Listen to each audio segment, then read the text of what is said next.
이번 주에 미국 의회 승인이 없이 이란 전쟁을 수행할 수 있는 기한도 끝이 나고요. 또 5월이 되면은 여러분들 너무나 잘 아시겠지만 FOMC 연준의 의장도 바뀌게 됩니다. 그야말로 하루하루 변화가 많은 요즘인데요. 그런 만큼 투자가들도 자산을 어떻게 운용을 해야 될지가 매우 큰 관심사일 거라고 생각합니다. 이럴 때일수록 일희일비하기보다는 중심을 잡고 좀 큰 판을 읽고 싶은 생각이 앞설 텐데요.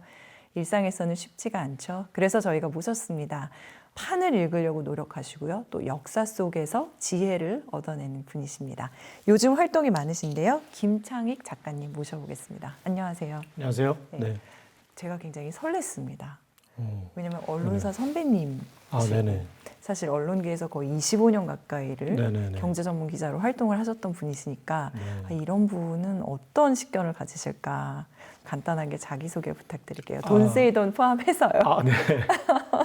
안녕하세요. 김창익이라고 합니다. 돈세이돈이라는 무인 카페 브랜드로 바리스타 생활을 좀 하고 있고요. 낮에는 커피를 파는 일을 하고 있고 밤에 이제 습관적으로 글을 쓰는 일을 좀 하고 있습니다. 그러다가 책을 쓰게 됐고 어떻게 하다 보니까 이제 얼떨결에 작가가 돼서 기자에서 작가로. 네네. 지금 KBS 머니올라까지 나온 거 보니까 출세를 한 것 같은 기분이 듭니다. 반갑습니다. 네, 반갑습니다. 작가님도 네네네. 투자를 하고 계시죠? 자산가 분들 입장에서 보면 적은 돈이겠지만 제 기준으로는 전 재산을 투자하고 있어요. 전 재산이요? 네. 투자는 필수다라고 보시는. 그렇죠. 네. 왜냐면은 일단은 투자가 자산을 불리는 목적도 있지만 네. 내 자산이 뺏기고 있더라고요. 제가 모르게. 그게 되게 중요해요. 그러니까 맞아요. 뺏기지 않기 위해서 투자를 하고 있어요. 소위 녹는다라고 하는데 그냥 이렇게 녹아내리는 거를 방지하기 맞습니다. 위해서. 네네. 최근 유튜브에 많이 나오셔서 이렇게 몇 가지를 저도 봤거든요. 근데 너무 재밌었던 댓글이 있었어요. 그래서 네네. 뭐 사야 됩니까? 네네.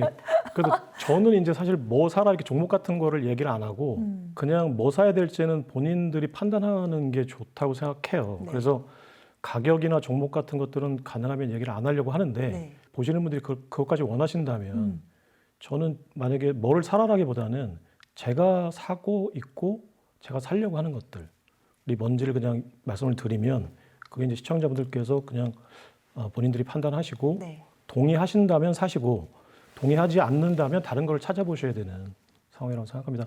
저는 금하고 비트코인에 투자를 하고 있습니다. 지금 네. 금하고 비트코인요. 금은 정말 많이 올랐잖아요. 예전에 금을 아는 사람들은 들어가기가 무섭다고 말할 정도인데도. 그러니까 그게 이제 많이 올랐다, 어느 정도 올랐다라는 게 이제 기준이 뭐냐가 되게 중요하고 네. 목표치가 얼마냐가 되게 중요한 건데 금이 이제 대략 우리 기억으로는 온스당 2,000달러에서 5,000달러 정도가 됐으니까 그리고 금이 그 정도가 1, 2년 안에 그 정도가 올라간 거는 옛날 어르신들은 아마 닉슨 쇼크 직후에 좀 있었을 거예요. 근데 그 이후에는 그 7, 80년대에 태어났던 우리 경제를 이제 그 이끌어 가시는 그런 분들 입장에서 보면 경험한 적이 없으니까 많이 올랐다고 느껴져요. 그렇지만 아직까지는 정상화가 된 게 아니라고 생각하거든요. 그러니까 금의 가격은 지금 올라가고 있다라기보다는 정상 가격에 이제 수렴하고 있다라고 보는 게 제가 생각하기로는 더 합리적인 것 같아요. 왜냐면은 금이라는 한정된 자산은 달러라는 법정화폐가 무제한 발행되는 상황에서는 굉장히 많이 올라가야 될 자산인데 그 지난 50년간 그 닉슨 쇼크 이후에 미국의 행정부가 네. 달러라는 미국의 법정화폐를 화폐의 왕좌에 올려놓기 위해서 금이라는 역사적인 화폐를 굉장히 치밀하고 교활하게 핍박을 했어요. 홀드했어요. 그리고 이제 찍어 누르려고 많은 공작들을 실제로 했어요. 그래서 그게 이제 억눌려 있다가 최근에 그런 공작들이 이제 그 상대국들이 있을 거 아니에요, 플레이어들이. 그럼 그게 이제 가장 큰 미국의 어떤 통화패권에 있어서는 상대가 아직까지는 이제 그 유로라고 생각하면 네. 유로권과 이제 신흥패권국이라고 할 수 있는 중국 같은 나라들이 금을 가지고 이제 미국의 달러 패권을 벗어나기 위한 어떤 여러 가지 대응책들, 그러니까 미국의 공작에 맞대응하기 위한 여러 가지 대응책들을 실제로 구사하면서 금이 이제는 미국이 예전처럼 찍어 누를 수 없는 상황이 된 거예요. 그러면서 이제 본격적으로는 이제 2020년부터 금의 가격이 정상화되는. 이게 정상화를 향해 가는 네, 거다. 미국이 찍어 누르는 그런 공작들이 더 이상 유효하지 않게 되면서 시장에서 금 가격이 이제는 시장 가격에 수렴하는 그 과정에 있는 거고 아직까지는 미국의 영향력이 남아있기 때문에 지금도 미국은 금 가격이 폭등하는 것을 원하지 않을 거다. 네. 왜냐하면은 금의 가격이 올라간다는 얘기는 법정화폐인 달러의 가치가 떨어진 거를 시장에서 시장 가격은 이제 그 인정이 돼 있지만 미국의 행정부가 인정을 해버리는 거거든요. 이제 그렇게 되면 이제 그거는 그 법정화폐의 신뢰도를 떨어뜨리는 문제니까 절대 해서는 안 되는 일이죠. 미국의 정부 입장에서는. 근데 이제 시장에서는 그것들을 눈치채기 시작했고 받아들이기 시작했고 여러 가지 시스템이 이제 미국의 공작 시스템이 무너지고 유럽과 중국이 EEJ잖아요. 그러니까 네. 미국은 공동의 적이니까 사실 금시장에서는 지금 중국과 유럽이 일정 부분에 있어서는 어느 정도는 그 같이 공조를 하고 있다고 생각하시는 게 맞을 것 같아요. 정상 가격이 정확하게 얼마인지 예측할 수는 없지만 그동안의 달러의 가치가 떨어진 거에 비해서는 아직까지 금 가격이 올라가지 않았다. 그렇다면 아직까지도 많은 여력이 남아있다. 네. 근데 어떤 자산 같은 경우는 예를 들어서 엔비디아 같은 경우는 대략 2, 3년 사이에 10배가 올랐잖아요. 이게 그럼 많이 오른 거냐, 뭐 아직까지 더 오를 여력이 있는 거냐를 누가 판단할 수 있어요. 그러니까 결국 엔비디아의 매출이 이제 얼마냐가 오른 거죠. 문제인 거잖아요. 그렇다면 금의 지금 수요나 이런 걸 봤을 때 금 가격이 그럼 많이 오른 거냐, 더 오를 거냐, 그렇죠. 이걸 판단해야 되는데 어떻게 보면 과거의 기준을 삼는다는 자체가 별 의미가 없을 수도 있겠네요. 그렇죠. 그러니까 절대적으로 그냥 2,000달러가 5,000달러가 됐으니까 이미 많이 올랐다 이렇게 판단하실 게 아니라 공급이나 수요를 생각했을 때 이게 아직까지 더 오를 여력이 있는 거냐 아니면은 조정을 받을 거냐를 예측하시는 게 훨씬 나은데 그 얘기를 써놓은 책이 사실은 뭐 이번 출간한 책이라고 할 수 있죠. 네네. 네, 최근에 책 내셨더라고요. 가져왔습니다. 네네. 트럼프 네네. 골드 쇼크, 골드 쇼크. 금이. 네네네.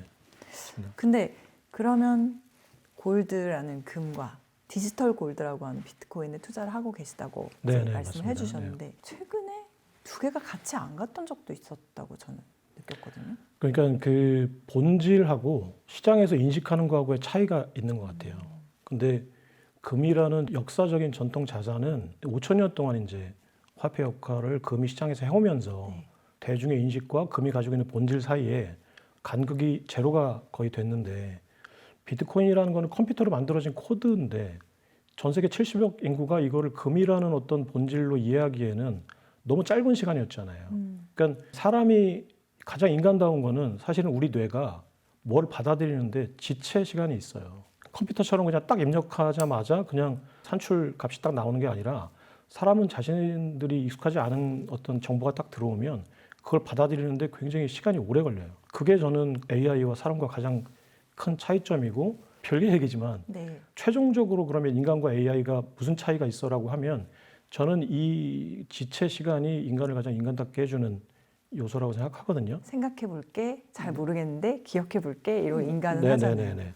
그러니까 어떤 새로운 정보가 들어와도 그게 논리적으로 이해가 가도 그거를 실제 감성적으로 받아들이는 데는 이제 시간이 걸리는 거죠. AI는 그렇지 않잖아요. 바로 근데 연산해서 맞으면 딱 받아들이는 네. 거니까.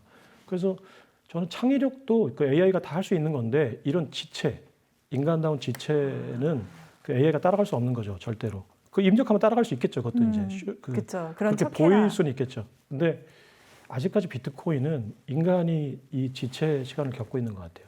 근데 금은 뭐 5,000년이 걸렸지만 지금은 이제 정보 체계가 너무 발전돼 있으니까 금처럼 많은 시간이 걸리지는 않겠죠. 그리고 이제 많은 분들이 이제는 좀 이해하고 앞서서 얘기하시는 분들이 있으니까 이 얘기를 듣고 전파가 되면은 5,000년까지 걸리진 않겠지만 그래도 지금 십수년 된 비트코인이 전 세계 사람들이 다 그래 비트코인은 금이네 이렇게 이해한다는 건 불가능하죠. 그래서 그 차이가 시장에서 지금 가격으로 반영되고 있는 것 같아요.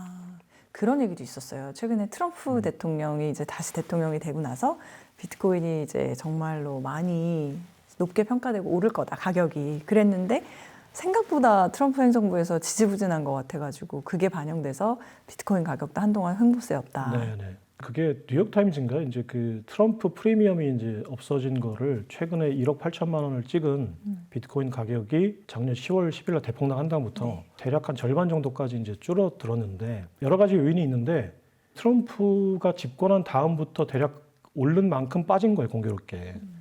트럼프가 2024년 대선 때 그 11월 제 기억으로 11월 6일 날 저도 이제 추가 매집을 좀 했는데 트럼프가 당선이 확정된 다음부터 왜 그러냐면 트럼프는 이제 비트코인 대통령이 되겠다고 선언했으니까 그때가 대략 1억 600 정확하게 1억 600만 원이었어요, 제 기억으로는. 그랬었던 것 같아요. 11월 6일 날. 네, 그래요? 네, 11월 외우기 6일 날 쉽네요. 네, 1억 600만 원이었습니다. 한국 시장에 그 업비트에서 이제 그때 제가 이제 추가 매수를 했던 거고 그때부터 1억 8천만 원까지 갔으니까 8천만 원이 오른 가장 큰 요인 중에 하나는 트럼프가 비트코인을 전략 비축할 거다.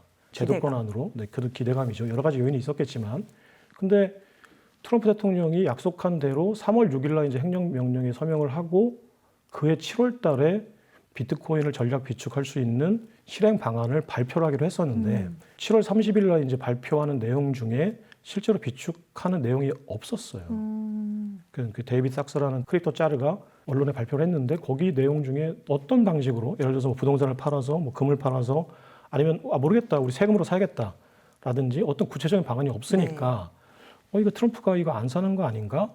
그냥 선거를 위해서 그냥 블러핑한 거 아닌가라는 얘기들이 돌고 그때부터 이제 여러 가지 이유에 의해서 이제 가격이 떨어지면서 그거에 대한 실망 매물도 가격을 추가 하락하는 데 영향을 상당 부분 미쳤다고 저널도 보도를 했고 그 분석에 저도 상당 부분 동의를 하죠. 근데 트럼프가 그걸 사지 않을 거다라는 거에 동의하지 않아요. 트럼프는 굉장히 치밀하게 비트코인을 전략 비축하는 방안에 대해서 실행하고 있다. 실행하고 있다. 네, 고민은 끝났고 지금 하고 있어요. 본인이 강남 가가지고 아파트 살려고 하는데 내가 아파트 살 거야라고 떠들면서 하지는 않잖아요. 네.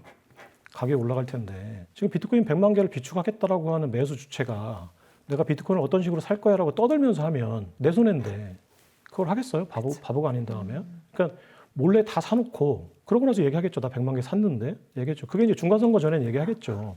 근데 지금 떠들 이유가 전혀 없거든요. 근데 실제로 트럼프가 지금 하고 있는 걸 보면 굉장히 치밀하게 이미 하고 있다라고 보는 게 맞을 것 같습니다. 이런 얘기는 가볍게 드려보는 질문이기도 하고 또 굉장히 무거운 질문이기도 한데 저는 최근에 트럼프가 정말 똑똑하다. 아니다. 이런 논쟁이 벌어지는 걸 봤어요. 그리고 네네. 배경도 이해가 돼요. 그런 논쟁을 왜 하나요? 근데 이제 결론에 수렴된 건 트럼프 본인이 똑똑하던 아니면은 트럼프가 워낙 사람을 잘 쓰고 본인이 부자니까 좋은 사람들 많이 써서건 트럼프의 이 결정 자체들이 굉장히 말씀하신 대로 치밀하고 세밀하고 뭔가 이렇게 짜여진 그건대로 가고 있다. 이제 이런 쪽으로 수렴이 되긴 했거든요. 근데 어쨌든 얼마 전에 또 총격 사건이 또 있었잖아요. 맞아요. 그래서 트럼프에 대해서는 어떻게 평가하시는지 저는 네. 뭐 제 평가가 감히 중요한지는 모르겠는데 네, 어떻게 보고 계신지. 트럼프가 똑똑하다 아니다를 저는 뭔가를 얘기할 때 일단 그 단어의 개념을 먼저 명확하게 정의를 해야 되잖아요. 그럼 똑똑한 게 뭔지를 저희가 정의를 해놔야 그럼 트럼프의 지금 그 상태나 하고 있는 행동이 언행이 그에 부합하는가라는 거죠. 그러니까 정치인이 똑똑하다는 거는 정치인의 목적을 달성할 수 있는 거냐 그 사람이 네.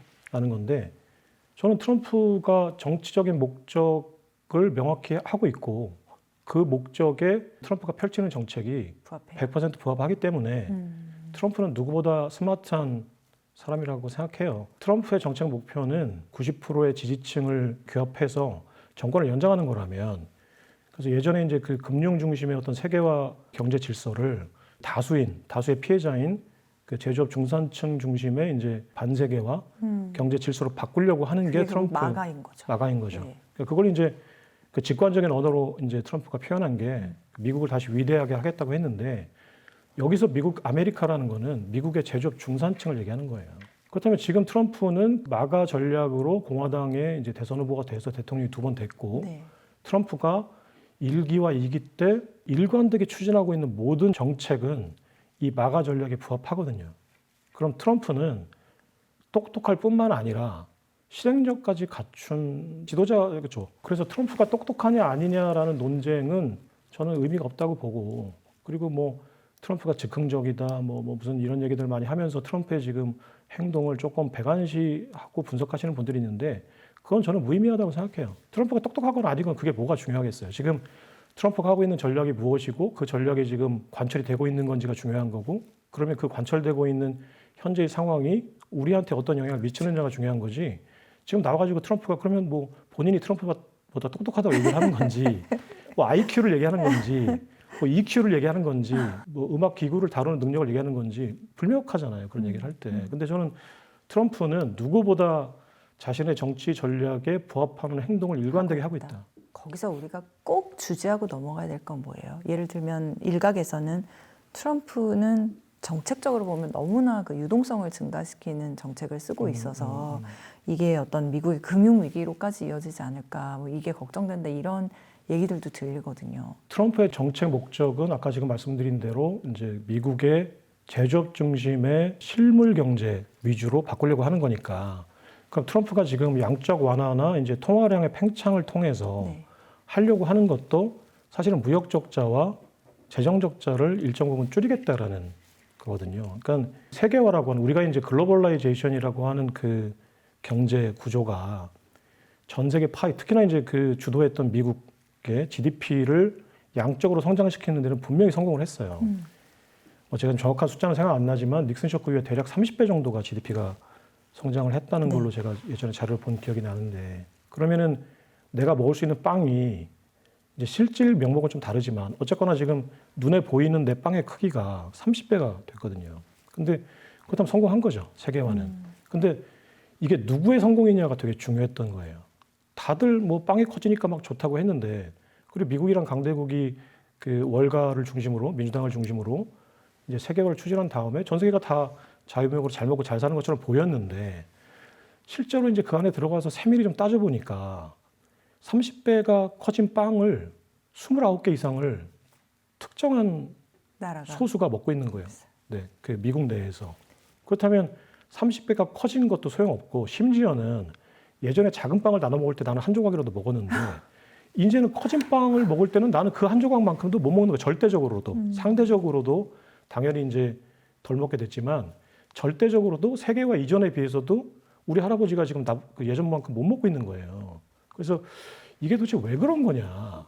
왜 빵이 이렇게 많이 불어났고 전 세계가 지금 빵으로 넘쳐나는데 왜 굶는 사람이 이렇게 많은 거냐 했더니 혼자 다 먹고 있는 거야, 누군가가. 그렇다면 그 누군가가 누구냐라고 보니까 결국은 이제 월가의 그 소수 금융 부자들이었던 거고 그렇다면 그것 때문에 울게 된 그러니까 그 아팔란치아 산맥에서 이제 철강 그 업체 다니고 뭐 자동차 업체 다니고 했던 할아버지들이 다 일자리를 잃었으니까 그럼 이 사람들의 표를 내가 얻기 위해서는 어떻게 왜냐면 그들이 다수니까 네. 민주주의가 그게 이제 문제기도 하지만 그러니까 성공학적으로 보면은 100만 원 버는 사람이 나한테 그 표를 찍어주나 뭐 1억 버는 사람이 나한테 표를 찍어주나 똑같은 똑같이 하는 거니까. 표니까. 그러니까 스마트한 그 성공공학자라면 당연히 그 월가에 있는 소수의 어떤 부자들보다는 그 아팔라치아 산맥에 사는 그 다수의 이제 몰락한 하층민들의 그게 이제 뭐 나쁘게 얘기하면 포퓰리즘인데 결국은 내가 표를 끌어오려면 내가 뭘 해야 되느냐의 문제잖아요. 그러면 다수의 표를 획득하는 게 이기는 싸움이에요. 그렇다면 본질은 그럼 내가 다수를 이제 규합을 해야 되니까. 네. 트럼프의 성공공학자였던 그 스티브 배넌이라는 그 우파 언론인이 짜놓은 전략이 우리가 공화당이긴 하지만 이제 사실은 민주당이 했었던 가난한 사람들의 어떤 당, 정당, 뭐 영국에서 노동당이고 이제 미국에서는 비교적 이제 민주당이었겠죠. 근데 그 전략을 짜다 보니 공화당스럽지 않게 몰락한 하층민들이 무슨 얘기를 하는지 들어줘야 되는 거예요. 그래서 짜놓은 전략이 마가였던 거죠. 마가라는 게 이제 미국을 위대하게 하겠다고 했지만 결국은 몰락한 중산층들을 다시 일자리로 끌어들여서 이제 최소한 빵은 먹고 살게 해주겠다라는 거였으니까. 이제 그렇게 해서 이제 대통령이 되고 나서 보니까 그거를 일관되게 지켜야 2기 선거에도 당선이 될 거고 왜냐면 아직까지도 그들이 더 많거든요. 3기도 당선이 될 거고 하다 보니까 그렇다면 내가 저들이 원하는 걸 지켜주려고 하다 보니까 보호무역 관세 장벽을 만들어야 되는 거고 그 일자리를 빼앗는 이민자들을 추방해야 되는 거고 그리고 자유무역으로 이제 그 무역 적자가 나서 이제 공장이 중국으로 더 원가가 낮은 데로 이전되니까 일자리를 잃었던 거니까 그걸 다시 뺏어와야 되는 거고 이제 양적 완화를 하는 이유는 달러의 그 가치가 있잖아요. 그걸 평가절을 하해야 미국이 이제 수출에 유리해지니까. 네, 그렇다면 그래서 돈을 풀어야 되는 거죠. 저금리로 돈을 이제 풀어야 되고 양적 완화해서 돈을 헬기로 뿌려야 되는 거고. 그러다 보니 그것도 이제 그 맥락에 닿아요. 그러니까 제조업 중산층들이 잘 먹고 잘 살려면은 무역 적자를 줄여야 되는데 그렇게 하다 보면 달러는 지금 석유를 사는데 달러를 써야 되고 전 세계 사람들이 무역을 하는데 달러를 써야 되니까 그 많은 무역 적자에도 불구하고 달러는 항상 강세거든요. 네. 그러니까 이건 이제 상대적인 개념인데 우리나라 화폐에 비해서 강세고 영국의 화폐에 비해서 강세인 거예요. 크레딧은 떨어지는 거예요. 크레딧과 밸류가 좀 다른데 기축통화에서 그러니까 너무 많이 찍어내면 흔해지니까 한정판이 아니니까 이 크레딧 선호도는 떨어져요. 근데 타국의 화폐에 대한 밸류는 높아지죠. 왜냐하면 쓰임이 많으니까. 많이 쓰니까 그 대표적인 게 석유를 사야 되니까. 그래서 무역 적자임에도 불구하고 계속 달러 환율은 강세니까 그럼 이걸 뒤집으려면 네. 원화보다 더 낮추려면 많이 찍어야 되잖아요. 그렇죠.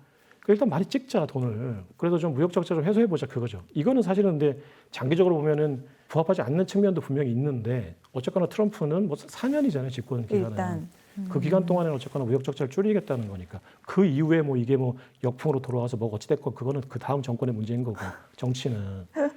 그렇다면 4년 동안에 일단 돈을 많이 찍자. 근데 지금 파월이 이제 그동안 말을 안 듣고 중앙은행의 독립성, 중립성이라는 아름다운 명분으로 사실은 중립적이거나 독립적이지도 않은 기구가 자꾸 그걸 지키겠다고 하면서 이제 말을 안 들으니까 트럼프는 좀 답답했던 거고. 그러면은 가만히 보니까 내가 내 마음대로 할 수 있을 거라고 생각했었는데 이게 의회가 반대하고 사실 연준은 의회 기구거든요. 우리나라는 좀 다르지만.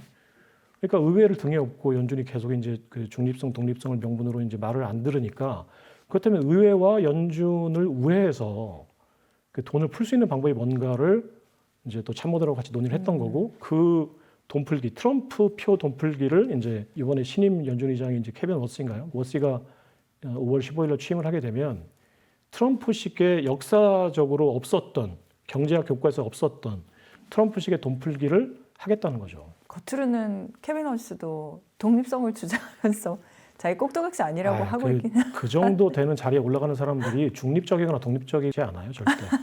정치적인 색깔이 분명히 있고 그걸 이제 아름다운 명분이나 사람들이 납득할 만한 그 언어로 포장하는 거죠. 보셨어요? 그 인준 청문회에 있었잖아요. 인준청문회 직접 보진 않았고요. 무슨 얘기 할지 뻔하다고 생각했어요. 네, 어떤 질문 나올지 엘리자베스 워렌 같은 의원들이 어떤 질문을 할지 그 워스라는 지명자가 어떤 대답을 할지 너무 뻔했던 거기 때문에 그래서 나중에 뉴스를 보자 하고 실제로 뉴스는 봤죠. 그래서 어떤 얘기가 오갔는지는 봤고 그냥 뭐 오갈 얘기 오갔구나. 그러면 이제 어쨌든 통과된다고 보고 들어오면 그 다음에 어떤 게 가장 지금까지와 달라지거나 가속화될 거라고 네, 보세요? 그러니까 케빈 워스라는 굉장히 강단 있어 보이는 중립성과 연준의 독립성을 중시하는 이 의장이 사실은 트럼프 말을 안 듣겠다는 게 아니라 본인이 하려고 하는 철학도 관철시키고 트럼프가 원하는 것도 들어준다. 관철시키는 묘안이 있었던 것 같아요. 마로라고 리조트에서 최종 면접을 했거든요. 네. 트럼프하고 워스하고 이제 아마 스콧 베센트 재무장관이 그 자리에 배석한 걸로 이제 언론에서 알려져 있는데 그러면은 사람들 생각으로는 케빈 워스는 양극화를 더 벌린다고 생각하는 거예요. 금리 인하가. 그래서 금리 인하를 안 하겠다는 게 아니라 부자들이 더 부자가 되고 서민들이 금융 생활이 더 어려워지는 상태에서의 금리 인하 안 하겠다는 거였죠. 근데 금리 인하는 기본적으로 서민들한테는 금융 비용을 줄여주니까 케빈 워스는 찬성했던 거예요. 네. 근데 현재 경제 구조에서의 금리 인하는 자산을 가진 부동산이나 비트코인이나 주식 채권을 가진 부자들이 훨씬 더 부자 되는 데 유리하더라. 그래서 금리 인하도 지금 양극화 경제 구조가 바뀌지 않으면 좀 신중해야 된다는 거였고. 그래서 이거 차치하고, 네. 이거는 이제 좀 자세한 얘기를 차치하고, 일단 그럼 뭘 하려고 하는 거냐? 좀 센세이션한 단어로 얘기하면 금의 계급화, 금의 계급화. 네, 그리고 금의 재평가. 이게 트럼프 방식의 양적 완화예요. 금리 인하에 신중할 수밖에 없어요. 네, 그게 이제 서민들의 이익에 부합하지 않는다는 생각 때문에 그래요. 그리고 양적 완화도 안 하려고 하는 거예요. 케빈 워스는 연준이라는 그 기구가 중앙은행이 네. 왜 국채를 사냐, 네. 왜 부동산 채권을 사냐는 거예요. 중앙은행이 할 일이 아니라는 거죠. 근데 그거는 이제 글로벌 금융위기 때 극단적으로 이제 경제를 살려야 되는 극단적인 처방으로 이제 연준이 직접 미국의 국채를 매입하거나 부동산 시장에 MBS라는 채권을 매입해서 특정 시장의 유동성을 공급해 준 거거든요. 근데 이건 연준이 하면 안 되는 일이었어요, 원래는. 중립적인 기구로서는. 그러니까 케빈 워스는 중립성을 강화시키기 위한 방편으로 지금 6조 5천억 달러 정도의 국채와 MBS 채권을 가지고 있는데 이걸 서서히 정리하겠다는 거예요. 그러니까 반대로 이걸 시장에 파니까 시장의 유동성을 흡수할 수밖에 없잖아요. 네. 그럼 유동성이 줄어드는 거 아니야? 그 너는 금리라도 안 할 거고 유동성도 축소되는 거 아니야? 라는 거죠. 근데 그게 아니고 그 국채와 MBS 채권을 누가 그러면 사줄 거냐? 시중에 팔면 유동성이 줄어들죠. 그렇죠. 근데 이거를 이제 줄이는 워스가 원하는 방법과 트럼프가 원하는 방법이 일치했던 거예요. 그게 뭐냐면은 금을 지금 재평가하게 되면 지금 금이 지금 42달러로 지금 법적으로 이제 가격이 정해져 있거든요. 그러니까 금 가격 수정법이라는 게 이제 1974년인가에 통과가 돼서 지금 현재 미국 그 연준의 장부상에 있는 미국의 8,000톤의 금은 온스당 42.22달러로 법정 가격으로 박혀 있어요. 근데 지금 아시겠지만 시장에서는 그게 온스당 지금 4,800달러, 5,000달러라고 하면은 대략 100배가 넘으니까 그러면 내가 이거 시장에 내다 팔면 지금 100배를 받을 수 있는 거를 장부상엔 지금 100분의 1 가격으로 지금 정리가 돼 있는 거죠. 그러니까 트럼프가 원했던 거는 야, 우리가 우리 자산을 왜 이렇게 평가 절하해 놓은 거야? 여러 가지 이유가 있어요. 근데 이거 그럼 재평가를 하자. 장부상으로 시가로 적어. 그럼 이제 어떤 일이 벌어지냐면 연준과 재무부 간에 연준에 있는 장부상에 이제 재무부가 맡겨놓은 금이니까 장부를 42달러에서 5,000달러 바꿔요. 그럼 대략 1조 3천억 달러 정도가 차익이 발생하거든요. 그러면 연준은 이 차익만큼의 장부를 고치는 순간 이 차익만큼의 달러를 찍어서 재무부 금고로 이체를 해주는 거예요. 1조 3천억 달러를. 그러면 그 스콧 베센트 재무장관이 트럼프의 말을 듣고 1조 3천억 달러 시장에 풀겠다는 거예요. 그러면은 연준은 자기 돈을 안 쓰고 MBS를 지금 사실은 MBS를 청산시키고 있거든요. 서서히 400억 달러 정도씩 매달.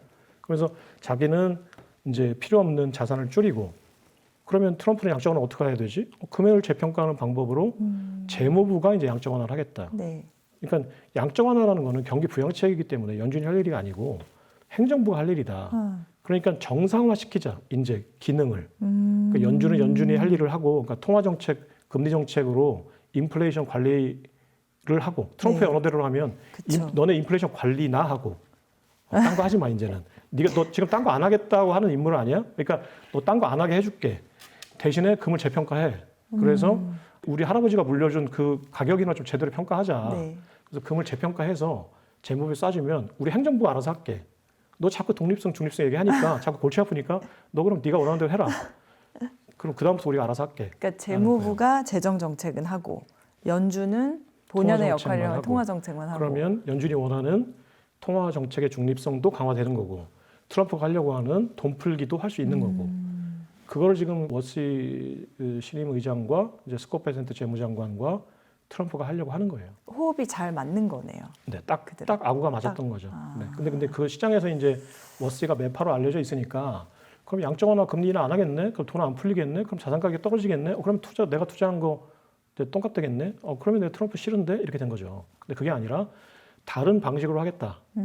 그러면 그 방식이 오히려 더 양적 완화 효과가 있을 거다. 돈을 직접 푸니까. 그리고 실제로 이 방법 말고도 자기 자본 규제 완화라고 해서 월가가 그 금융위기 이후에 국채 투자를 못 하게 했어요, 사실상.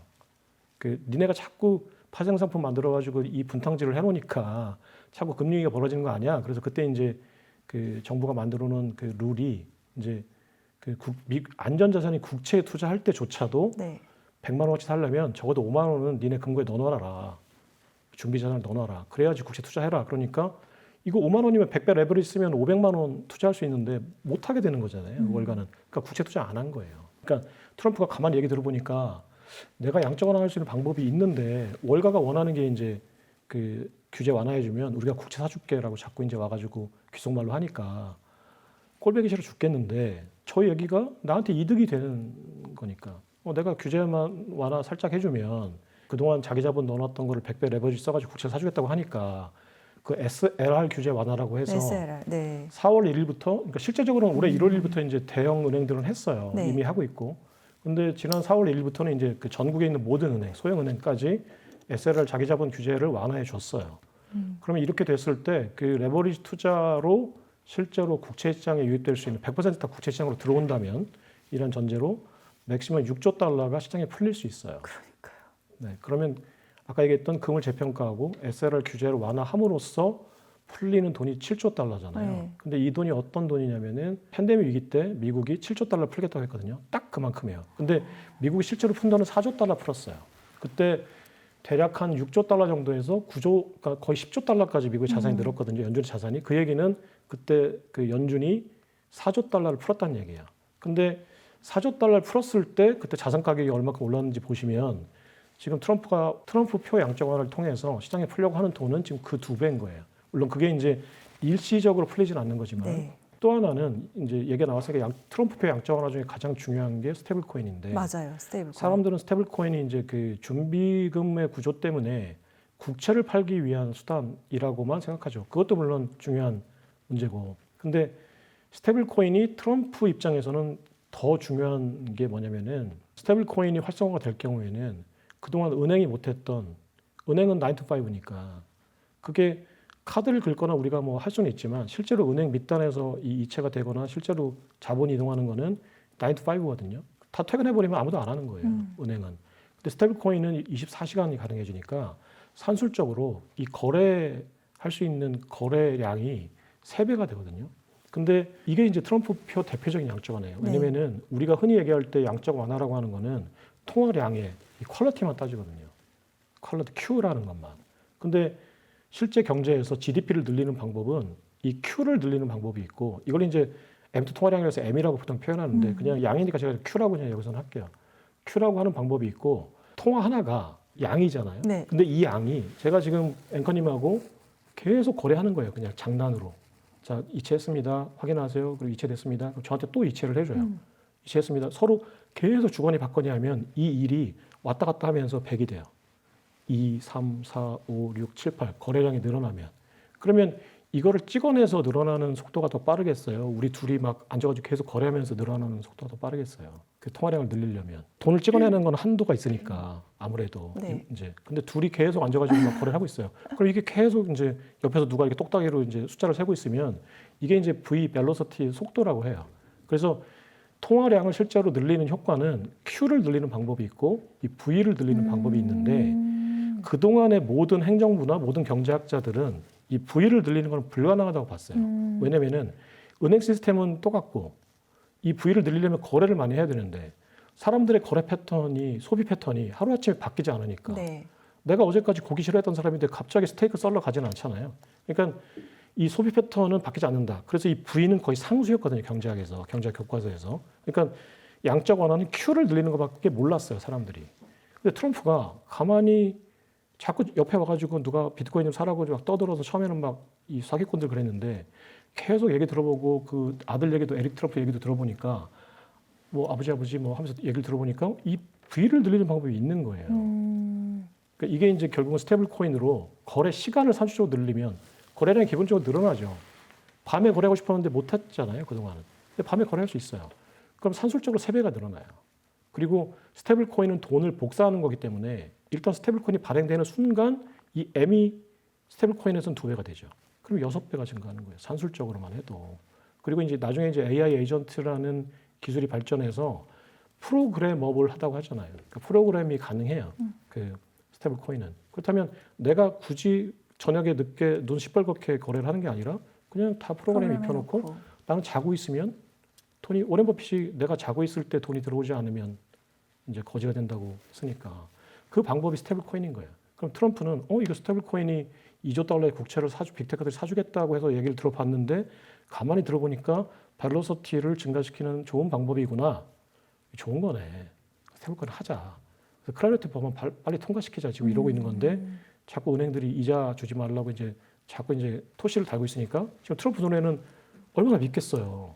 자기가 하려고 하는 게 이 중차에 대한 문제가 있는데 갑자기 뭐 이자를 주네마네 하면서 자기네들 지금 땅 짓고 헤엄치는 거지, 예대마진이. 그러니까 그 우리나라 금융이라는 게 제가 그 사업하느라고 돈을 좀 융통하려고 돌아다녀 보니까 얼마나 그 낙후돼 있는지 그냥 주택담보대출 아니면 우리나라에는 파이낸싱이라는 게 없어요. 프로젝트 파이낸싱이라는 게. 그러니까 미래 뭐를 예측해가지고 뭐를 뭐 사업 흐름으로 뭐 돈을 빌려준다. 이거 우리나라에 100% 없어요. 아직도 건설사들이 뭔가 하려면은 책임 담보 보증하고 뭐 담보 보증해가지고 그냥 담보 대출 해주는 거예요. 이 담보 대출 해주는 거는 AI가 있으면은 이제 초등학생들도 해요. 근데 우리나라의 그 브레인들이 다 모여가지고 지금 이 여의도 여기에 모여가지고 지금 하고 있는 게 그거 하고 있는 거예요 지금. 안타까운 일이죠. 그러니까 우리 금융사들은 좀 각성해야 돼요. 이거 만약 시장이 열려가지고 금융시장 개방되잖아요.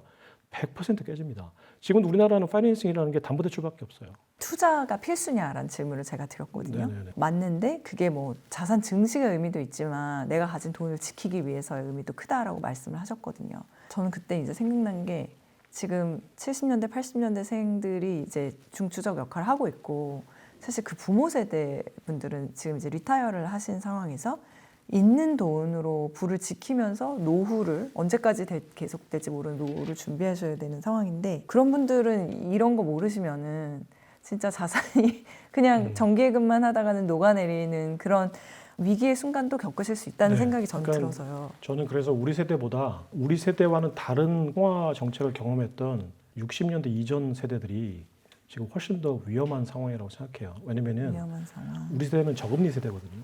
그러니까 은행에 돈을 예금해서 자산을 증식시킨 거를 경험해 본 적이 없어요. 돈을 가지고 있으면 손해보는 것만 경험했어요. 화폐량이 계속 늘어나면서 저희는 그쵸. 인플레이션 때문에. 네. 근데 60년대 그 닉슨 쇼크 이전에 태어나셨던 분들, 예를 들어서 더 가서 50년대 만약에 40년대, 30년대생 분들도 경제 활동을 하고 있으니까 그분들은 고금리를 경험했거든요. 네. 그러니까 내가 은행에 돈을 넣어놨을 때 통화 가치가 하락하는 개념이 지금은 이게 혼재돼 있어요. 이제 70년대 이후에는 닉슨 쇼크 이후에도 우리가 통화 가치 하락이라는 거를 인지하는데 대략 3, 40년이 걸렸거든요. 새로운 경험이니까. 그게 아까 얘기했듯이 이제 비트코인의 본질하고는 다르게 사람들은 인지의 지체가 있잖아요, 시간이. 그러니까 닉슨 쇼크 이후에 어떤 그 금융시장의 어떤 변동성이 커지면서 미국은 법정화폐 달러를 무한정 발행하는 시스템이 됐는데 그러면서 이제 물가가 오르는 인플레이션 문제 때문에 그러니까 인플레이션이란 거는 물가가 올라간다고 표현하기보다는 화폐 가치가 떨어지는 거라고 표현하는 게 더 정확한 말 같아요. 네, 인지하기가. 화폐 가치가 떨어진다. 네네, 물가가 오른다기보다는. 네네네. 화폐 가치가 떨어지는 걸 경험하고 인지한 게 불과 그 10년, 20년밖에 안 됐거든요. 근데 그렇다면 그 이전에 경제 활동을 하셨던 지금 어르신들은 저도 뭐 어디 가면 이제 어르신이지만 이제 더 어르신들은 통화 가치가 하락한다는 개념이 강하지 않죠. 그렇죠. 이거 내가 은행에 예금해 놓으면 10% 2% 이자가 나왔던 걸 경험했으니까. 근데 그분들한테 지금 통화 가치가 떨어지니까 투자를 자산 증식이 아니라 자산의 어떤 녹음, 이제 뺏김 이런 걸 방지하기 위해서 그 최소한 희소한 자산에 투자하셔야 됩니다. 이게 직관적으로 알고 계신 분들이 있지만 논리적으로 이해가 잘 안 되죠. 근데 그분들이 오히려 더 지금 그거를 이제 인지하고 이제 알 필요가 있다. 통화 가치라는 게 녹아내린다는 사실을. 투자를 하는 데 있어서 지금 부를 더 올리건 아니면은 자산을 지키건 하락을 방지하건 그 가는 흐름에 어딘가에 이렇게 그물을 쳐놓으면 마치 거기서 걸리는 그럼요. 것처럼 네네네. 그런 차원으로 좀 쉽게 그분들을 위한 설명을 해주신다면은 그래서 어디에 그물을 치고 어디서 기다려야 되는 건지. 뭐 설명하자면 여러 가지 논리들이 있는데 통화 가치가 하락할 때는 금과 비트코인 같은 강남 아파트 같은 많지 않은 자산에 돈을 넣어놓고 묵히면 숙성시키면 불어나요. 그럼 그것도 또 이렇게 구체적으로 해볼게요. 뭐 매일매일 요즘 사는 사람도 많고 아니면은 지금이 제일 싸다 그래서 지금 묻어두는 사람도 있고 그런데 작가님의 방식은 어떤 쪽이에요? 저는 돈 생기면 그냥 사는 거예요. 아 그냥 왜냐면은 변곡점을 예측하는 거는 내 능력으로는 안 되니까. 그렇다면 이제 분할 매수하는 게 조금 더 안전하죠. 근데 이제 저는 그냥 입출금식 통장처럼 돈 생기면 사고 하고 또 돈이 필요하면 팔고 네. 해서 이게 장기적으로 보면 왜냐면 이제 우상향할 거라고 생각한다면 여기서 조금의 어떤 뭐 변동은 있겠지만 크게는 네, 크게는 상관이 대세는 없다. 크게 지장 없다. 그럼 아까 말씀하신 대로 유동성은 증가일로 이건 뭐 거의 정해진 그거는 미국이 민주주의 체제를 포기하지 않는 한 유동성은 계속 늘어날 거예요. 그리고 금융위기는 최소한 트럼프 집권기에는 일어나지 않게 트럼프가 방어를 잘 할 거고 그거는 모르는 건데 왜냐면은 금융위기라는 거는 사실은 그 통화 팽창과 수축의 주기에 따라서 발생하는 건데 최소한 지금 통화 팽창이 본격화되지 않았으니까 조금은 시간이 더 걸릴 거다. 왜냐면 본격적으로 통화 풀린 다음에 문제거든요. 네. 근데 아직은 트럼프는 그렇게까지 돈을 풀지는 않았으니까 오히려 팬데믹의 여파가 아직 있어서 연준이 계속 딴지를 걸고 있고 그 돈을 풀려고 하는데 브레이크가 계속 있잖아요. 네네. 근데 금융위기 때나 팬데믹 때는 브레이크가 없었어요. 돈을 풀겠다고 하는 거예요. 대공황 때랑. 그러니까 지금은 그 의회하고 연준은 계속 브레이크를 걸잖아요. 그러니까 아직까지 본격적으로 통화 팽창은 좀 어렵죠. 본격 통화 팽창은 아직은 아니다. 아니다. 그러면 통화가 팽창된 다음에 그 팽창된 통화를 다시 걷어들여야 되거든요. 미국은 그 달러 패권을 유지하려면 그게 이제 오일 시장에서 오일 머니로 걷어들이는 거예요. 미국은. 근데 지금 이제 오일 머니가 모이고 있긴 해요. 왜냐하면 전쟁 때문에 유가가 올라갔으니까. 그래서 이게 예전하고는 좀 공식이 좀 많이 엉켰어요. 엉켰어. 예전에 금리가 인하된다. 금리가 인하된다는 얘기는 달러 가치가 떨어진다. 그러면 유가는 달러로만 사는 거니까 달러 가치가 떨어졌으니까 그 사우디아라비아가 그 내가 옛날에 그 1배럴 팔면은 빵 하나 사 먹었는데 달러 가치가 떨어지니까 1배럴 팔아봤자 빵을 반쪽밖에 못 먹으면 기름값을 올릴 거잖아요. 내가 빵 하나 먹어야 되니까. 그래서 달러 가치가 떨어진다는 얘기는 유가가 올라간다는 얘기였고 그 얘기는 저금리 때는 유가가 올라가고 나중에 유가가 올라가서 오일머니가 모이면 금리를 올리면서 미국 시장으로 다시 달러를 걷어들이는 이게 공식인데 지금은 고금리인데 갑자기 전쟁 때문에 유가가 막 올라가고 오일머니는 막 모이고 있고 트럼프는 돈을 풀겠다고 지금 작전을 짜가지고 계속 하고 있는데 지금 연준은 금리를 안 낮추고 양적을 안 하고 있고 여러 가지가 지금 막 엉킨 거예요. 그러니까 이걸 해석하는 잣대도 예전처럼 단순하진 않아요. 그렇네요. 네네네. 그래서 이제 또 작가님 같은 분을 모시고 계속 얘기를 들어보지 않으면 네. 엉켜서 풀기가 힘든. 저도 잘 몰라요. 아는 척 하는 건데 아는 척 하는 사람도 필요하다 지금은 너무 복잡하다. 맞아요. 누군가는 리스테이킹을 하더라도 자기만의 논리로 얘기를 해줘야 그게 맞는지 아닌지조차를 보지. 나중에 사실 이제 보는 거고. 맥 자체를 못 따라가면 일단은 그냥 막 지르는 거죠. 편하게 그럼 말씀해 주세요. 네. 이란 지금 뭐 2차 종전 협상을 한다 안 한다 뭐 지금 어쨌든 어려운 상황인데 에너지 공급망이 막혀버리면은 그러면은 글로벌 위기가 올 수 있다. 이제 그런 얘기 우려도 있잖아요. 이란은 어떻게 될 것 같으세요? 그러니까 이제 지금 저는 특히나 석유 시장은 패권 국가들의 판이거든요. 근데 그 석유 시장을 시장으로만 보지 말고 이 패권의 논리로 보면 그러면 특히나 미국이라는 화폐 패권 국가가 페트로달러 시스템 하에서는 이 석유라는 게 엄청 중요한 원자재거든요. 네. 그럼 트럼프가 지금 의도했건 의도하지 않았건 지금 이 상황이 미국의 국익에 부합한다면 이 상황은 장기화될 거고 이 상황이 미국의 국익에 위배된다면 중간에 손절을 하려고 하겠죠.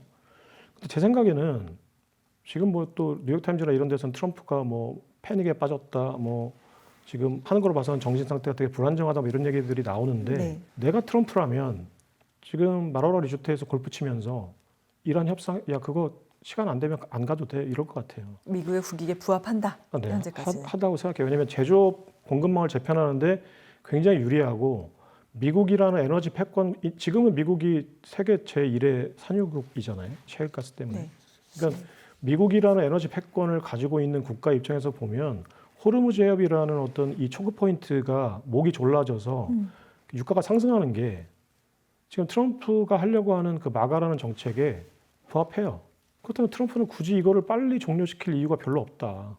왜냐하면 유가가 올라가니까 미국에 가서 석유하고 천연가스를 독일하고 프랑스는 살 수밖에 없고 지금 심지어 우리나라도 지금 미국으로 유조선을 보내야 되는지 마는지를 결정해야 되는 상황이고 일본 심지어 중국조차도 예전에 이란한테 유조선을 보냈는데 이제는 미국한테 내가 유조선을 보내야 되나? 이렇게 되면 나는 이제 금융망도 지금 미국 걸 써야 되는 거고 이제는 에너지도 내가 미국 걸 써야 되는 건가? 엄청나게 고민하고 있을 거예요. 이 상황이 트럼프한테 결코 나쁘지 않다. 다른 요인을 배제하고 본다면 그렇게 본다면 저는 트럼프가 굳이 이 상황을 벤스나 지금 쿠셔너 사위를 보내고 뭐 어쩌고 해가지고 막 종료시킨다고 지금 막 보여주기를 하고 있지만 그분들이 막 출발할 때 비행기 탈 때 이게 문자를 보낼 것 같아. 천천히 해 그냥. 그 굳이 그거 이렇게 할 필요 없고 피곤하잖아. 할 필요 없고 그 핵 완전히 동결시키지 않는다고 하면 굳이 우리 뭐 그냥 원론대로 하다 오자. 그리고 가서 뭐 시간 되면은 두바이 들려가지고 쇼핑도 좀 하고 그런 얘기를 할 것 같아요. 너무 재밌게 방금 말씀하실 때 미국이 어쨌든 셰일가스를 생산하게 되면서 이 미국 당연히 생산성도 올라갔고 또 뭐 에너지 패권 확보에도 기여를 하게 됐다 말씀하셨는데 에너지 자립 그리고 지정학적인 영향의 확대 이건 어떻게 의미를 좀 볼 수 있어요? 그러니까 그게 제가 지금 계속 한 가지 맥락에서 얘기하는데 미국의 제조업이 지금 트럼프의 에너지 정책과 어떻게 부합하느냐의 문제거든요. 현대차가 미국으로 공장을 왜 짓겠어요? 일단은 트럼프가 안 그러면 때릴 것 같으니까 첫 번째는. 두 번째는 엘레밤에 공장 짓고 보니까 처음에 트럼프한테 맞을 것 같아서 공장 졌는데 인건비는 조금 비싼데 전기세가 너무 싸요. 그러니까 우리나라 전기세는 계속 올라갈 거거든요. 지금 한전이 엄청 적자잖아요. 그러니까 전기세가 모든 걸 상쇄하고 남을 거예요 아마. 근데 지금 그 독일이나 프랑스 또 이제 그 중국 특히 한국, 일본 같은 선진국들 중에 제조업 강국들은 지금 현재 이 상황을 못 견뎌요. 유가가 지금 2배가 60달러에서 120달러, 180달러 된다고 보면은 유가가 이렇게 올라가게 되면 일단 기본적으로 제조업 강국들은 다 망가져요. 그러니까 실제로 지금 독일하고 프랑스가 망가졌고 다행히 프랑스는 원전으로 빨리 스위칭을 해가지고 조금 현실적이었던 것 같아요. 독일보다. 근데 그건 사실은 뭐 여러 가지 깊은 얘기들이 있는데 어쨌거나 독일은 친환경 에너지를 계속 고집했었고 원전을 안 했고 프랑스는 원전을 50%까지 줄였다가 이거 아닌데 싶으니까 바로 이제 원전을 회귀했거든요. 이게 지금 그 결과가 극명하게 나타나고 있어요. 독일은 지금 못 견뎌요. 그러니까 이상하게 그 화폐 패권의 위협을 받을 때 항상 미국이 건드린 나라가 독일이에요. 일본하고. 역사적으로. 그러니까 프라자 합의 때 그랬고 그 이라크 전쟁 때 가장 세게 망가진 나라가 독일이에요. 그리고 그 공교롭게 러우 전쟁 2022년 러우 전쟁 이후에 가장 망가진 나라가 독일이에요. 왜냐면은 그 독일로부터 그 노르드 스트림인가라는 그 직송유관이 있었거든요.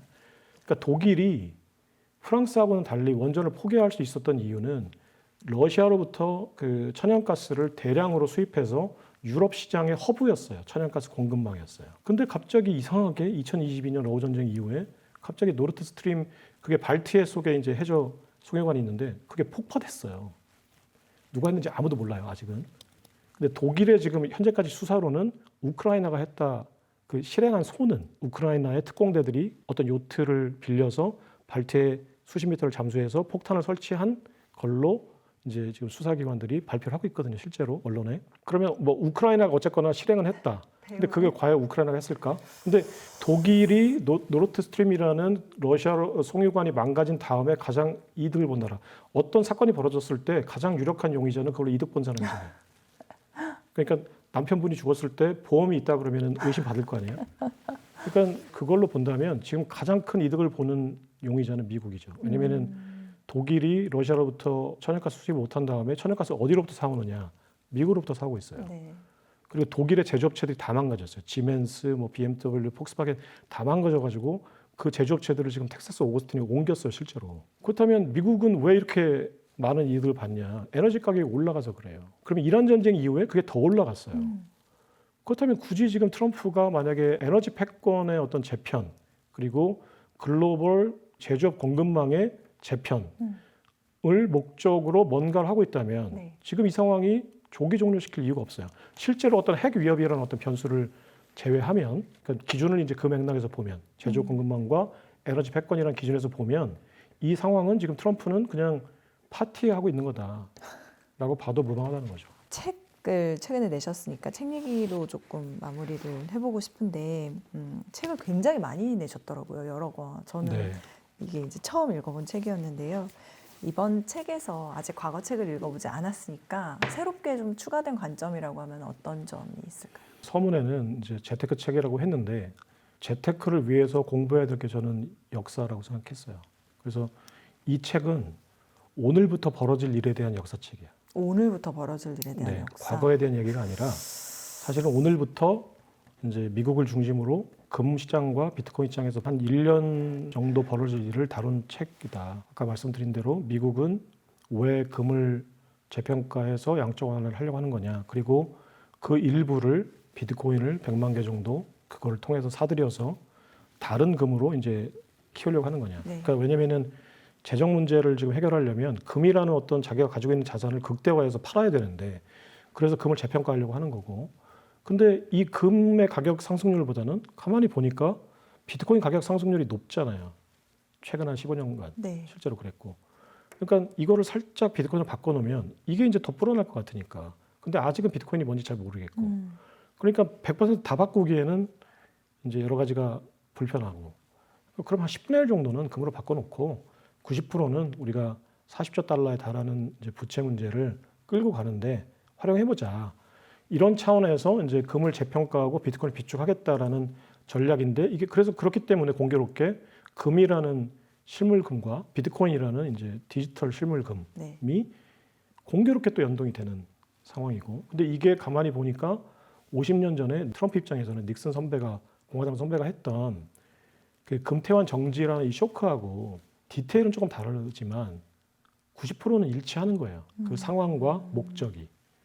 그러니까 그거를 할 수밖에 없는 금을 재평가할 수밖에 없는 현재 부채 문제나 경제 상황과 그게 50년 전에 닉슨이 했었던 금태환 정지라는 이제 쇼크 처방을 하려고 했던 당시의 닉슨의 어떤 이해관계와 네. 지금 현재 트럼프의 이해관계가 상당히 닮았고, 근데 인간은 비슷한 상황에서 비슷한 판단을 하는 동물이기 때문에 그렇다면 앞으로 트럼프가 할 판단은 닉슨이 했던 판단과 비슷할 거다. 그러면 그게 이제 금시장과 비트코인 시장에 어떤 영향을 미칠지 예측하는 거는 어렵지 않다. 더구나 지금은 AI까지 있고. 그러니까 그걸 한번 예측해 보자. 그래서 이제 썼던 책이 이제 트럼프 골드 쇼크. 처음에 트럼프 쇼크라고 그냥 했는데 그럼 닉슨 쇼크를 나는 연상할 줄 알았는데 트럼프 쇼크라는 제목을 가지고 이제 여러분들과 이렇게 머리를 맞대보니 야, 트럼프 쇼크라고 하니까 관세 전쟁 같은데. 그래서 관세 정책 얘기를 사람들이 읽을까 지금 이미 구문인데 그렇다면 골드를 넣자. 그래서 트럼프 좀 골드 골드 쇼크. 쇼크라고 했던 거죠. 또 굉장히 인상적이었던 게 이거는 꼭 말씀을 드리고 싶었어요. 서문에 사랑하는 나의 딸이 이 책을 읽고 세상을 읽는 통찰력을 얻길 바란다. 라고 돼 있거든요. 그 유명한 그 영국이나 미국의 언론인들이 썼던 책을 보니까 저 말이 꼭 있더라고요. 꼭 아이에게 되게 멋있었어요. 그래서 그쵸. 그냥 한번 멋있어 보이고 싶어서 또 썼던 책이고 유머. 또 하나는 저는 이제 공부를 해서 뒤늦게 이게 자산시장이라는 게 어떻게 돌아가는구나를 알았는데 그럼 지금부터 내가 돈을 모아도 얼마나 쓰고 죽겠어요. 저는 100억을 이제 계좌에 찍어 보는 게 이제 지금 현재는 현실적인 목표인데 내가 100억을 모은들 내가 지금 나이가 60이 돼가지고 그 빨간색 포르쉐 스포츠카를 타더라도 20대 때 막 그 갖고 싶었던 그 욕망이나 이런 거에 비하면 다르죠. 네. 만족감이 좀 떨어지잖아요. 그러니까 저는 이제는 돈이 막 엄청나게 막 뭘 하겠다라기보다는 그냥 노후를 좀 궁핍하지 않게 보내는 정도의 돈만 있으면 되고. 근데 지금 딸내미는 대학교 3학년인데 포르쉐가 있으면 정말 재밌게 탈 수 있을 것 같다. 근데 젊었을 때는 못 사는 거고. 그러니까 이게 이제 미스매칭이잖아요. 네, 돈이라는 게 참 갖고 싶은 욕망이 있을 때는 없고 맞아요. 뭔가 해볼 수 있을 때는 이제 시큰둥. 젊음이 또 뭐 포르쉐 사면 이제 포르쉐 사면 뭐 하나 이런 거니까 조금이라도 빨리 실현을 해서 즐기며 살았으면 네. 이런 생각이 들어서 근데 그 아빠가 책을 많이 썼는데 안 읽더라고요. 뭐 어렵기도 하겠죠.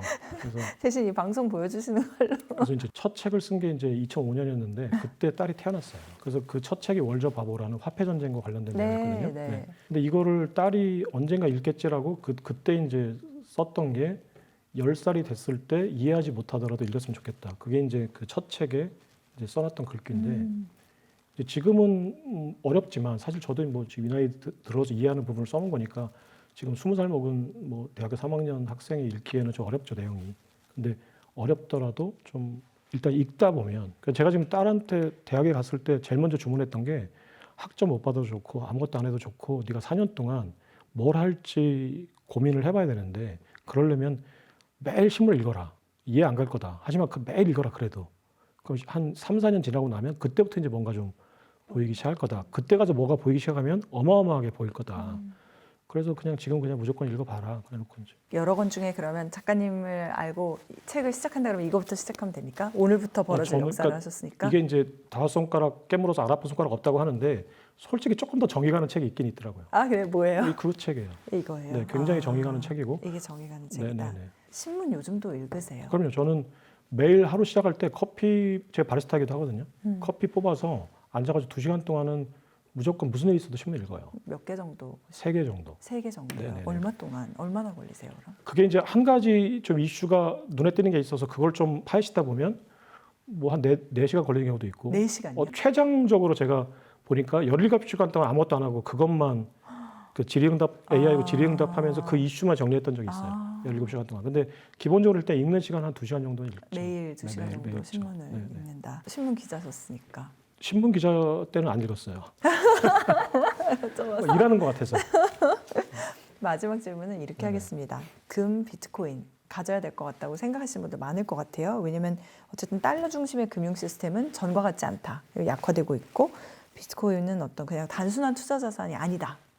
금과 더불어 말씀해 주셨는데 앞으로 이게 어떤 상향 곡선을 그린다라고 하면 이렇게 급격한 상승이 오는 타이밍이 올까요? 아니면 완만하게 계속 진행될까요? 또는 그 시그널이 그게 쇼크라고 표현해놨잖아요. 네. 그 쇼크라는 거는 뭔가 급격한 변화가 있다는 얘기거든요. 근데 그 얘기를 하면 좀 긴데 트럼프가 실제로 지금 캐비너스가 5월달에 들어오면은 금 계급화하고 네. 금 재평가를 통해서 아까 비트코인 일부 말씀하셨죠? 사는 액션을 시작은 100만 개를 일시에 사는 건 아니에요. 이게 알고리즘으로 시장에 영향을 안 미치게끔 프로그래밍을 좀 해놨어요. 그래서 실제로 비트코인을 살 때는 시장에 영향을 미치지 않게 프로그램을 해서 이제 본인들이 100만 개를 그냥 평균적으로 매입을 하는 거예요. 네. 5년 동안 서서히. 네네. 그게 실제로 액션에 들어가는 순간 아니면 그 정책이 공식화되는 순간 비트코인 가격은 폭등할 거고 그 전에 금을 재평가를 먼저 해야 되거든요. 왜냐하면 세금 중립적인 방법으로 비트코인을 사야 되는데 그건 지금 금의 재평가밖에 없어요. 금을 재평가하는 순간 이제 금의 가격은 폭등해요. 왜냐면은 금을 재평가한다는 얘기가 시장에서는 어떻게 읽히냐면 달러가 이렇게까지 지금 망가졌나? 이런 신호를 읽혀요. 실제로 닉슨 쇼크 때도 그랬고. 그러면 이제 금의 가격은 폭등할 거다. 그래서 트럼프는 그걸 노리는지는 모르겠는데 근데 어쨌거나 금을 팔아서 비트코인을 사려고 하는 입장에서는 금의 가격이 올라가고 비트코인의 가격은 살짝 눌려 있는 게 좋잖아요. 지금 상황이 딱 그래요. 이상하게 금의 가격이 갑자기 올라갔고 비트코인 가격이 작년 10월부터 눌려 있어요. 근데 지금 이 상황이 트럼프가 딱 원했던 상황이에요.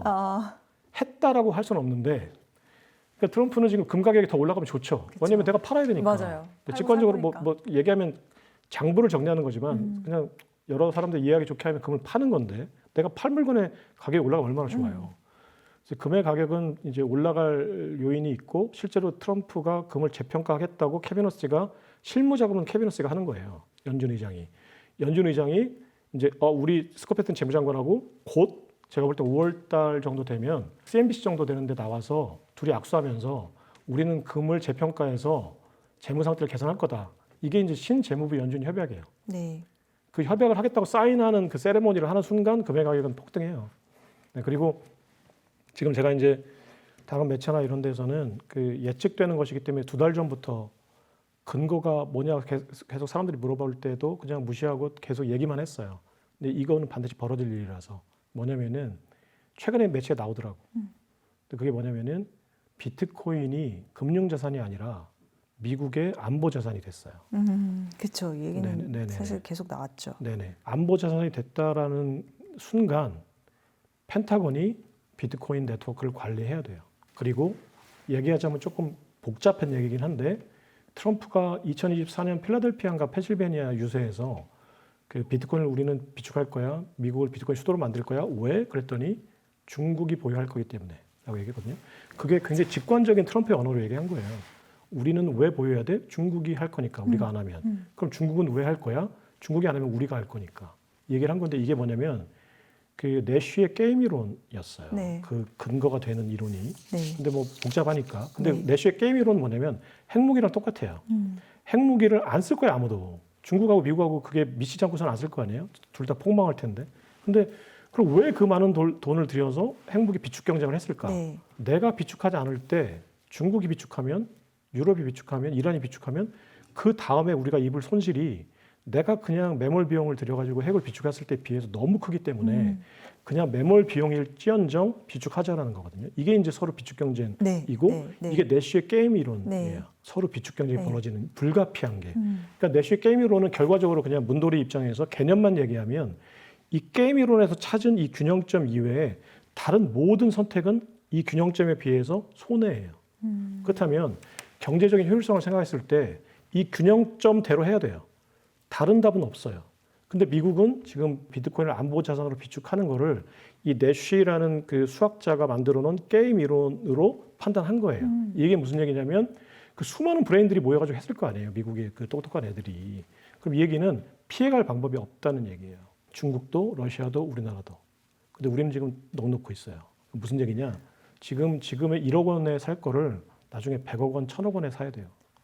그러면 그때 가서 세금을 더 걷어야 돼요. 그래서 제발 제가 그 얘기를 막 벌어지지 않은 얘기를 2달 전부터 막 했던 이유는 저는 별로 그렇게 막 애국심이 있거나 뭐 이타적이거나 그런 사람이 아니거든요. 그냥 나만 잘 먹고 잘 살면 돼요, 저는. 근데 그래도 그나마 좀 걱정되더라고. 나중에 가서 내가 세금을 더 내야 되니까. 그러니까 제발 좀 이 얘기를 듣고 국방부 또는 국방위원회 또는 뭐 더 높은 곳에 계신 분들이 이 얘기가 무슨 얘기인지 미국이 지금 뭘 하려고 하는 건지를 미국의 국방부 펜타곤이나 미국의 의회가 이 국방 안보 자산으로 이걸 세팅해 놨다는 게 어떤 의미인지를 좀 빨리 그래서 실제로 지금 최근에 제가 한 3분 정도는 찾아가서 그 AI로 만든 보고서를 한번 읽어보세요라고 전달까지 했어요.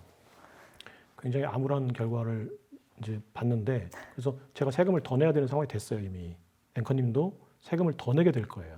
앞으로 똑같은 양의 비트코인을 비축하는데 그것만 따지면 거의 10배, 100배 세금을 더 내게 돼요. 근데 그래서 얘기하는 거예요. 제가 세금 더 내기 싫어서. 다분히 현실적이로. 굉장히 현실적으로. 그쵸. 네. 제 생각에는 한 번 모셔서는 안 될 뿐이라는 직감이 왔습니다. 네. 왜냐면 이런 얘기는 계속 들어야 돼요. 비트코인의 개수만큼 불러주세요. 이렇게 하면 어떨까요? 5월에 일어난 일로 이제 금 재평가가 있으면 급등을 할 수 있을 거다라는 말씀을 해주셨거든요. 그때 네네. 보고 있다가 얼마 안 그러니까 남았어요. 5월 달에는 아마 얘기가 나올 거고 실제로 금을 재평가하려면 이제 더 먼저 선행돼야 되는 게 우리가 재평가할 자산이 어떤 상태인지 알아야 되잖아요. 그 포트녹스 금고를 실사해야 돼요. 근데 이 포트녹스 금고에 실사하자는 법안은 거의 뭐 계절마다 나와요. 근데 그때는 이 포트녹스 금을 실사하면 누가 타격을 받냐면 그 민주당과 월가 불리언뱅크라고 하는 금 거래 은행들이 타격을 받아요. 그럴 이유가 있어요.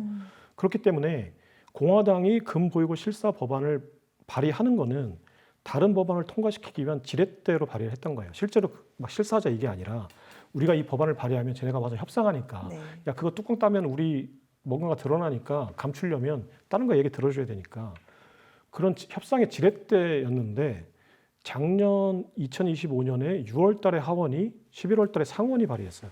이렇게 상하원이 공동 발의한 거는 역사상 없었어요. 이게 무슨 얘기냐면 지금 이거를 해야 된다 실제로. 왜 해야 돼? 금을 재평가해서 비트코인을 사야 되고 40조 달러 내는 이자라도 벌어야 되는데 그거 하려고 보니까 할아버지가 물려준 건 금밖에 없다. 네, 그래서 실제로 해야 된다. 네. 실제로 하려고 보니까 우리 자산이 지금 내가 할아버지한테 받은 골동품이 좀 깨졌는지 먼지가 쌓였는지 실제로 있는지 가서 봐야 될 거 아니에요. 실제로 하겠다는 거예요. 그래서 근데 그 실사를 하는 법안의 그 실사 기간이 이제 법안이 통과된 다음부터 9개월 안에 하게 돼 있어요. 그러니까 이제 발표를 하게 되면 올라가겠지만 그렇죠. 실제로 이제 액션에 들어가는 거는 대략 이제 연말 정도 이제 되지 않을까? 그렇지만 발표는 발표를 할 곧 거다. 있을 네, 수 네, 있고. 왜냐하면 중간 선거가 있으니까. 네, 그럼 그 즈음에 꼭 한번 다시 나와주시는. 그 전에 나오면 안 되나요? 그 전에 오시겠습니다. 네, 여의도 왔을 때 한번 좀. 알겠습니다. 네, 네. 그러면 너무 아쉬워하지 말고 네네. 조만간 작가님을 다시 모신다는 저도 꼭 뵙고 기분으로. 싶습니다. 네. 그리고 그때까지는 이 책을 사실 최근에 나와가지고 완독은 못했거든요. 완독하고 다시 뵙는 걸로 그때 하겠습니다. 다시 뵙죠. 네, 네네. 오늘 너무 감사드려요. 네, 첫 불러주셔서 출연인데 감사합니다. 많은 네. 얘기 들었습니다. 네네. 고맙습니다. 네, 감사합니다.